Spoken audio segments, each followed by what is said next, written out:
All right, guys, let's check out a micro brand out of Singapore that is going to be a Kickstarter launch. I know that's a divisive thing. Some people like that format and some people don't.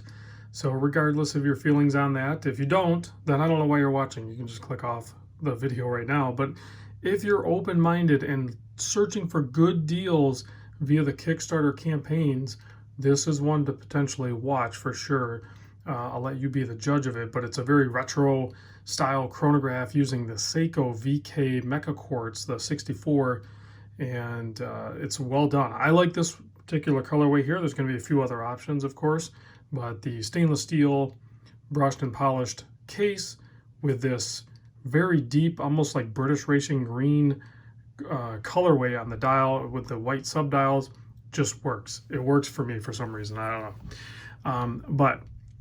First off, full disclosure, this is a paid advertisement type video. So, and that should pop up at the beginning of the video, but they reached out to me and, we worked something out and they got a watch over to me right away. So hopefully this video should air somewhere at the early of their campaign around late 2021. So if you're watching this video and it's late 2021, then you're going to want to click the link down below and jump over to the Kickstarter to take full advantage of the launch price. Again, subject to change. This is a snapshot in time with the information that I'm provided at the time of this recording. Launch price should be like $220. So to me, that's a killer value for what you're getting. It's sapphire crystal, Mecha Quartz, very cool, nice design, and has a leather strap with option for a metal bracelet. It has a butterfly clasp on this one, which, fits the watch style. It's just not my favorite, but I know there's a lot of people out there that actually like butterfly clasp and gravitate towards them. So push-pull crown on this, 100-meter water resist. It's going to have C3 Luminova on it. And I already mentioned the sapphire crystal, which is a single domed, as you can see the crazy distortion on there, which again, kind of ties in with the whole design of this.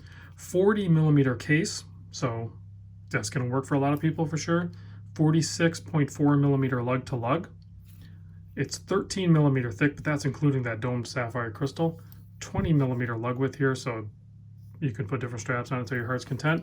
7-millimeter push-pull crown, so pretty easy to operate, obviously push-pull mechanism there. So, and it still retains that 100-meter water resistance as long as it's pushed in. So pretty simple operation there. And if we go ahead and push this top one there, you're going to get the chronograph hand going, so you can watch that sweep, and then it'll also keep track on the subdials. So while we're doing that, let's zoom in and take a closer look at the dial, because it does have that, like I said, oh, there's that AR coating. You can see it pop up just like that when I twist it a little bit. But you have that chapter ring in there is a nice tachometer that also color matched, and nice printing on that as well. Everything's like sorted. As far as I know, I was told this is a prototype, but I handle a lot of prototypes, guys. This prototype has got to be like 99%. I don't really see any issues with this.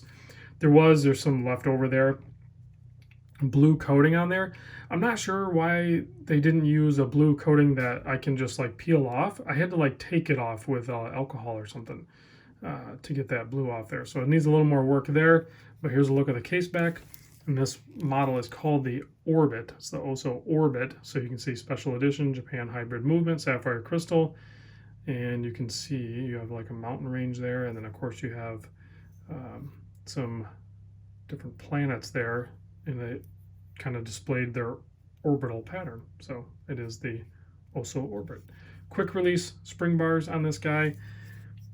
And I'm not sure about the tools on this, but they at least included for me a little mini spring bar tool and pusher pin, which the bracelet uses screw links. So these are just probably standard cheap tools, but I have not seen this before. This is kind of cool. On a keychain, they included, for my package anyway, a little Phillips screwdriver there.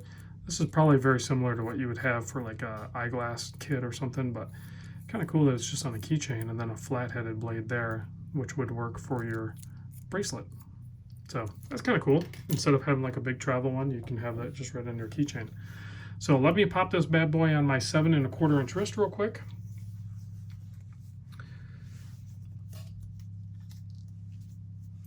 And And there it is on my 7 1/4 inch wrist. You can see the strap's not broken in. I'm typically not a huge fan of padded leather, but once they get broken in, I know they're super comfortable. I like the non-padded where it's just like kind of like an old pair of shoes where it just kind of goes on wrist and it feels like it's always meant to be there, you know. So, but I really like that green color. I like that. I guess I'm calling it British Racing Green. I don't know what else to call it. So that's what it looks like to me. All right, so in case you don't know how the Mecha Quartz works, it's a quartz watch, but there is some mechanical bits in there too. So like when I reset it, you're gonna watch that chronograph hand just snap back. It just instantly snaps back. So that's really cool. It's a great movement. There's a reason why it's used in so many chronographs that are on the affordable side, is just because it's inexpensive movement, but it's super, super cool and it's super reliable. So it is nice to have that for sure. Thanks for watching, guys. Big thanks to the guys over at OSO for sending this over, and it's now going to be sent over to some other channels. So let's kill the lights and check out this C3 Super Luminova. So it's there. It's not crazy bright. For some reason, the dots at the 3 and the 9 are a little bit more intense than the rest of them, but it works fine. Most chronographs don't have super bright lume anyway. So, all right, guys, thanks for watching, and I'll catch you on the next vid.